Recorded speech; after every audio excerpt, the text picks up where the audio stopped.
Еден загината, 4 се повредени, откако биле затрупани во градежна јама за темели на зграда во Скопска киселавода. Врз нив паднале над 60 кубици земја, а силниот звук на одрон и пискотници за помош ги слушнали и жителите во околината. Првиот крик бил од работник кој бил затрупан само до вратот, а го слушнала жителка од спротивната зграда. Повозрасната жена веднаш притрчала во соседното кафуле, каде вработените и гостите притрчале да копаат со раце, додека дојде повиканата помош. Наеднаш слушнав нешто како да се истори.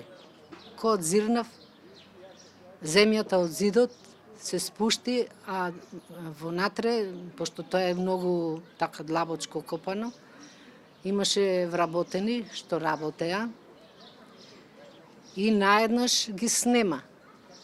Само видов глава од едниот што силно викаше помош. Јас во моментот се стресов, се исплашив, се симнав доле, почнав да викам. Вработените одма зема лопати, одма помош, фрлија блузите по кратки ракави и откопуваа со лопати, пошто со механизам не можеше.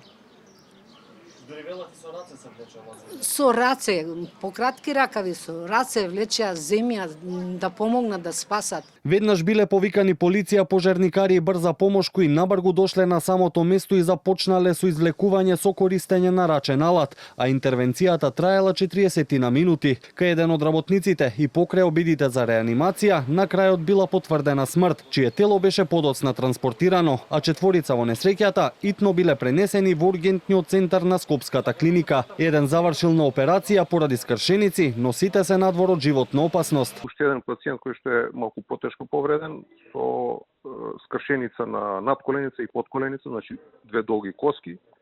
Тој во моментот е надвор од животна опасност, меѓутоа тие повреди потенцијално може да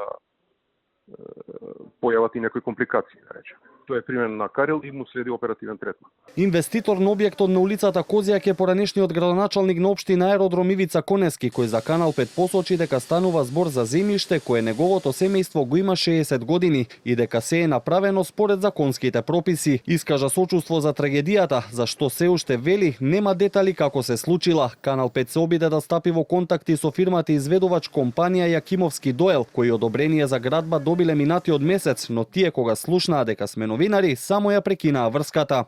Јас сум инвеститор, тоа земјиште е фамилиарно, на татко ми и на браќата, на дедо ми, тоа е фамилиарен објект се гради. Земјиште на кое што родителите мои, дедо ми, чичковците, живееле таму 60 години. Инвеститори сме ние како семејство. Има табла одобрение за градба. Се гради правосилно, согласно сите законски прописи. Ова што се случило е нешто што никој не го посакува и не го очекувал. Сите се во шок уште. Фирмава што е изведувач, нивни вработени се и тие се многу вознемирени.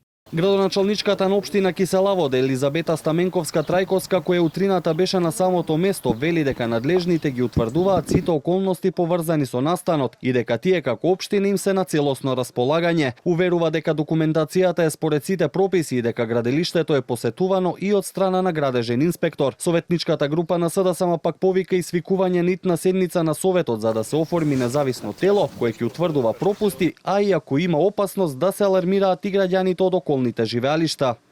Безбедноста на граѓаните и работниците е апсолутен приоритет и не смее да биде предмет на политички поени. Во овој момент надлежните институции постапуваат и се во тек проверки за утврдување на сите околности поврзани со настанот. Општината целосно соработува со институциите и ќе постапи согласно сите наоди и препораки.